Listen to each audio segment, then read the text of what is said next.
మంత్రి గారైనటువంటి మన తెలుగుదేశం పార్టీ శివంగి అనితి గారు వారి యొక్క అమూల్యమైన సందేశం ఇవ్వాల్సిందిగా కోరుచున్నాం.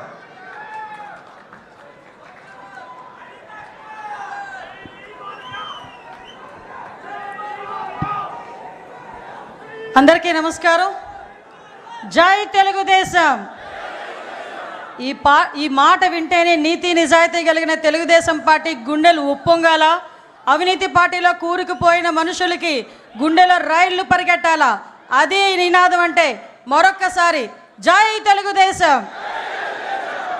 రాజకీయ చరిత్రలో స్వతంత్రం వచ్చిన తర్వాత నుంచి అణగారిపోయిన తెలుగు ప్రజల అభిష్టాన్ని తెలుసుకొని సంక్షేమం గురించి, అభివృద్ధి గురించి, తెలుగు జాతి గౌరవం గురించి అలనాడు స్వర్గీయ ఎన్టీ రామారావు గారు పెట్టిన ఒక పార్టీ, అదే ఒక చరిత్ర, అదే ఆ తెలుగుదేశం పార్టీ. ఆ పార్టీ పెట్టి ఈ రోజుకి కూడా తెలుగు ప్రజలు గర్వంగా నిలబడేటట్టుగా చేసిన ఆ మహానుభావుడికి మనందరి తరపున ఘన నివాళులు అర్పిస్తూ ఈరోజు అదే తెలుగుదేశం పార్టీ ఆశయాలకు అనుగుణంగా ఒక తండ్రి స్థానంలో ఉండి ఎన్నో ఒడిదుడుకులు ఎదుర్కొన్నప్పటికీ కూడా, ఎన్నో అవమానాలు ఎదుర్కొన్నప్పటికీ కూడా, ఎంతోమంది ఎన్నో మాటలు అన్నప్పటికీ కూడా తెలుగుదేశం పార్టీ కార్యకర్త గురించి, తెలుగుదేశం పార్టీ నాయకుల గురించి, కార్యకర్తల గురించి, తెలుగు ప్రజల గురించి నేనున్నానని అన్ని అవమానాలు పడి కూడా మీ అందరి గురించి అవమానాలు పడినా కూడా చెక్కు చెదరని చిరునవ్వుతో మన ఎదురుగా నుంచిన మన నాయకుడు నారా చంద్రబాబు నాయుడు గారికి పాదాభివందనం చేసుకుంటూ, అదేవిధంగా ఈరోజు తండ్రికి తగ్గ తనయుడు, తాతకి తగ్గ మనవడు అంటుంటా. మొన్నైతే తండ్రికి తగ్గ తనయుడని చాలా సందర్భాల్లో నేను నిరూపించిన నా సోదరుడు లోకేష్ బాబు గారు మొన్న మానవత్వం, తెలుగుదేశం పార్టీ అంటేనే మానవత్వంతో కూడిన పార్టీ అని తాతకి తగ్గ తనయుడిగా మొన్ననే నిరూపించిన తను తన సొంత ఖర్చులతో అవయవ దానం చేసిన ఒక గుండె మార్పిడి విషయంలో ముందుకొచ్చి నడిపించిన వ్యక్తి నా సోదరుడు అని గర్వంగా చెప్పుకునే మా జాతీయ ప్రధాన కార్యదర్శి నారా లోకేష్ బాబు గారికి, అదేవిధంగా రాష్ట్ర పార్టీ అధ్యక్షులు పల్లా శ్రీనివాసరావు గారికి, ముఖ్యంగా ఈ వేదికను అలంకరించిన అతిరథ మహారథులు. ఇందులో నేను చాలా చిన్నదాన్ని, ఎందుకంటే 83వ సంవత్సరం నుంచి కూడా తెలుగుదేశం పార్టీ గురించి ఎన్నో త్యాగాలు చేసి ఈ రోజుకి ఇక్కడికి తెలుగుదేశం పార్టీ ఉంటే మనం ఉన్నామనుకునే విధంగా ఉన్న తెలుగుదేశం పార్టీ నాయకులందరికీ కూడా మరొకసారి శిరస్సు వంచి పాదాభివందనం చేస్తూ, తెలుగుదేశం పార్టీ కార్యకర్త, నా కోసం పుట్టిన పార్టీ, నా జాతి కోసం పుట్టిన పార్టీ, నా కుటుంబం కోసం పుట్టిన పార్టీ. ఈ పార్టీ జెండా ఎన్ని ఒడిదుడుకులున్నా కూడా కిందన పడకూడదు అని, పడే సందర్భం వచ్చినా కూడా కిందన పడనివ్వకుండా 2 చేతులతో ఒడిసి పట్టుకొని ధైర్యంగా గుండె నింబరం చేసుకొని గుండెను చీల్చుకుంటూ బయటకు వచ్చిన జెండాను పట్టుకున్న ప్రతి కార్యకర్తకి కూడా పేరు పేరున శిరస్సు వంచి పాదాభివందనం చేస్తున్నా. ఎందుకంటే ఈరోజు తెలుగుదేశం పార్టీ బలగం తెలుగుదేశం పార్టీ కార్యకర్తలే. ప్రతిసారి తెలుగుదేశం పార్టీ అధినాయకుడు మా నారా చంద్రబాబు నాయుడు గారు చెప్తుంటే ఒక్కొక్కసారి నాకు 12 సంవత్సరాల రాజకీయ అనుభవం, ఈ రాజకీయ అనుభవంలో చూసిన సందర్భాలు చాలా ఉన్నాయి. మేము పార్టీ క్యాన్వాసింగ్కి వెళ్ళినా, ఎక్కడికైనా మీటింగ్కి వెళ్ళినా పెద్దవాళ్ళు 2-3 వచ్చి ఏదైనా పెన్షన్ అడుగుతారేమో, లేకపోతే ఏదైనా హౌసింగ్ స్కీమ్ అడుగుతారేమో అనుకుంటే నా దగ్గరకు వచ్చి చాలా సందర్భాలు, అమ్మ పార్టీ జెండా ఇవ్వమ్మా, మా ఇంటికి కట్టుకుంటానని చెప్పి సందర్భాలు కూడా చాలా ఉన్నాయి. అటువంటి మహానుభావులందరూ ఉండబట్టే 43 సంవత్సరాలుగా ఎన్నో ఒడిదుడుకులు ఎదుర్కొన్నా కూడా ఈరోజు పార్టీ నిలబెట్టుకోగలుగుతున్నాం. ముఖ్యంగా తండ్రి స్థానంలో ఉన్నారని ఎందుకు మాట్లాడుతున్నానంటే గౌరవ చంద్రబాబు నాయుడు గారి గురించి. ఏదైతే పార్టీ ఈరోజు మన సిద్ధాంతం పేదరిక నిర్మూలన అని మన సిద్ధాంతం. నేను కమ్యూనిస్ట్ని కాదు, నేను సోషలిస్ట్ని కాదు, నేను హ్యుమానిస్ట్ని అని చెప్పి ఆ రోజు ఎన్టీ రామారావు గారు చెప్పిన సందర్భం నుంచి ఈ రోజుకి నేను అదే విధంగా ఉంటాను అని చెప్పి ఈరోజు నీతిగా, నిజాయితీగా తెలుగు రాష్ట్ర ప్రజలు ప్రపంచవ్యాప్తంగా గర్వపడేలా ఈరోజు ముందుకి విజనరీతో నడిపిస్తున్న నాయకుడు. ఈ సందర్భంగా మనందరికీ కూడా ఒక విషయం చెప్పాలి. 1998లోనే అమెరికాలోని ఇలినాయిస్ గవర్నర్ జిమ్ ఎడ్లర్ గారు చంద్రబాబు నాయుడు గారి గౌరవార్థం సెప్టెంబర్ 24న నాయుడు డేగా ప్రకటించిన సంగతి ఇక్కడున్న చాలా మందికి తెలియకపోవచ్చు. ఈరోజు చాలా గర్వపడుతున్నా. అటువంటి నాయకుడు నాయకత్వంలో ఈరోజు ఒక తెలుగుదేశం పార్టీ కార్యకర్తగా నించున్నా కూడా అది జీవితానికి పరమార్థమే అన్న విషయాన్ని ఈ రోజు నేను గర్వంగా చెప్పగలుగుతున్నా. మీ అందరికీ తెలియాలి, గౌరవ చంద్రబాబు నాయుడు గారు అంటే మనందరం కూడా చంద్రబాబు నాయుడు గారు ఒక ముఖ్యమంత్రి హోదాలో, ప్రతిపక్ష నాయకుడి హోదాలో చాలామంది చంద్రబాబు నాయుడు గారి దగ్గరికి వచ్చేటప్పుడు నా స్వయంగా నేను చెప్తున్నా, ఈ సందర్భం ఎప్పటి నుంచో చెప్పాలనుకున్నాను కానీ చెప్పలేకపోయా. నేను కూడా చాలా సందర్భాల్లో చంద్రబాబు నాయుడు గారి దగ్గరికి వెళ్ళి చాలా విషయాలు సార్తో మాట్లాడేయాలని చెప్పి మాట్లాడడానికి వెళ్తా. ఏమ్మా అనిత ఏం మా అంటారు, అనిత కూడా కదా ఏం మా అంటారు. అనేసరికి మొత్తం మర్చిపోతా. 2 సార్లు అలా వెనక్కి తిరిగి వచ్చా. 3వసారి చిన్న పేపర్ మీద రాసుకెళ్ళి ఏంటో రాసుకొని వచ్చావు అన్నారు. సార్ మిమ్మల్ని చూస్తే నేను అన్నీ మర్చిపోతున్నాను సార్, మరి ఏం పని చేస్తుందో నాకు తెలియట్లేదు, అందుకే రాసుకొని వచ్చాను సార్ అన్నాను. ఆ రోజు నుంచి ఈ రోజు వరకు నా స్వయం అనుభవం ఒకటి చెప్పాలి. ఏం ఆరా పని చేస్తుందో తెలియదు కానీ ఆయన చుట్టూ ఒక్కసారి ఆయన రూమ్లోకి వెళ్ళేసరికి మైండ్లో అన్నీ వెళ్ళిపోతాయి.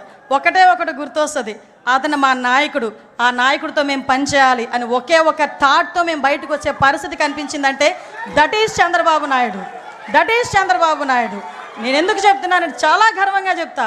ఎక్కడున్నారు తెలుగుదేశం పార్టీలో, నేను ఎక్కడికి వెళ్ళినా కూడా ఆంధ్రప్రదేశ్ అనేసరికి బాబు చంద్రబాబు నాయుడు గారు అని అనేసరికి ఎక్కడ ఎంత ఉప్పొంగుతుందంటే గుండె, అది ఈరోజు మన పార్టీ.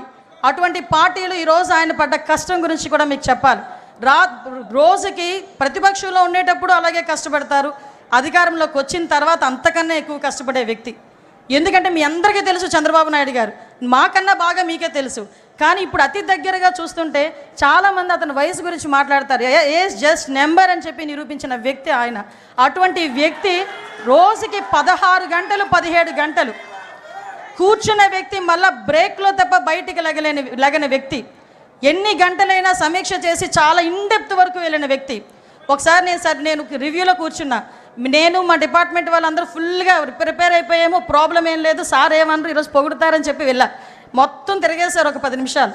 సార్ అలా చూసి మా వైపు చూసి ఇందులో ట్రాఫిక్ ఇష్యూస్ ఏవి అని అడిగారు. ఆ రోజు నేను డీజీపీ గారు మొహం చూసుకునే సందర్భం. అంటే ఎంత ఇన్డెప్త్కి వెళ్తారో చెప్తున్నా. అటువంటి వ్యక్తి గురించి ఎందుకు చెప్తున్నాను అంటే, మీరందరూ 2047 గురించి మాట్లాడుతూ ఉంటే ఏమో ఏంటో ఎప్పుడు 2047 ఇప్పుడు ఏంటి మనకి అనుకున్న సందర్భాలు కూడా చాలా ఉన్నాయి. 2020 గురించి మాట్లాడేటప్పుడు నేను ఒక స్టూడెంట్ని. ఆ రోజు 2020 గురించి మాట్లాడేటప్పుడు స్టూడెంట్ని కాస్త 2020 విజన్ వచ్చేసరికి ఆయన పక్కన కూర్చొని ఒక మహిళా అధ్యక్షురాలుగా నేను ఆయన పక్కన కూర్చునే పరిస్థితి వచ్చిందంటే అది విజనరీ. ఈరోజు హైదరాబాద్ వెళ్ళినా ఎక్కడికి వెళ్ళినా కూడా చంద్రబాబు నాయుడు గారు కనిపిస్తారు. ఒక ఐఎస్బి కానీ, ఔటర్ రింగ్ రోడ్ కానీ, ఎయిర్పోర్ట్ కానీ, అక్కడ ఉన్న హైటెక్ సిటీ కానీ ఎక్కడికి వెళ్ళి తలుపు తట్టినా దిస్ ఈజ్ చంద్రబాబు నాయుడు అడ్డా అని చెప్పే పరిస్థితి హైదరాబాద్లో కనిపించింది. మళ్ళా అదే పరిస్థితి రాబోతుంది మన అమరావతిలో. మన అమరావతి చరిత్ర ఉన్నంత వరకు అమరావతి ఉంటుంది. చంద్రబాబు నాయుడు గారు 3 తరాలు చూస్తుంటారు. నాయక మీకు ఒక విషయం చెప్తున్నా, మీరు 3 తరాల నాయకులను చూశారు, 4వ తరం నాయకులను చూడబోతున్నారు.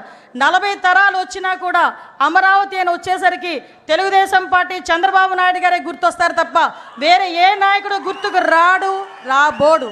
ఇది సత్యం. ఏదో సార్ ఉన్నారు కదా పొగడ్డానికి మాట్లాడలే, నేను చూస్తున్నాను కాబట్టి చెప్తున్నా. 2047 ఒకటే ఒక విషయం చెప్పి ముగిస్తా. 2047 విజన్ పెట్టుకొని 5 సంవత్సరాలు ఈ రాష్ట్రానికి ఎలా చేయాలి, 5 సంవత్సరాలు 2047కి మనం ఏం చేయాలి అని ఇప్పటి నుంచి ప్రణాళిక రాసుకున్న నాయకుడు ఎవరైనా చూసామమ్మా? మనమే ఇంట్లోనే ఉన్న పద్దులు రాసుకోము, సంవత్సరానికి సరిపడి ఏం కావాలి, ఏం చేయాలి, నా పిల్లడు ఏం చేయాలి మాట్లాడుకోము. నీ పిల్లడు ఏం చేయాలి, నీ పిల్లడికి ఎలాంటి ఉద్యోగం కావాలి, నీకు ఎలాంటి ఇల్లు కావాలి, నీకు ఎలాంటి జీవనోపాధి కావాలని 24 గంటలు లోపల కూర్చొని రాసుకుంటున్న వ్యక్తి అమ్మా ఆయన. అటువంటి వ్యక్తిని మనందరం కూడా ఎంత దీవించాలో ఒక్కసారి ఆలోచన చేసుకోండి.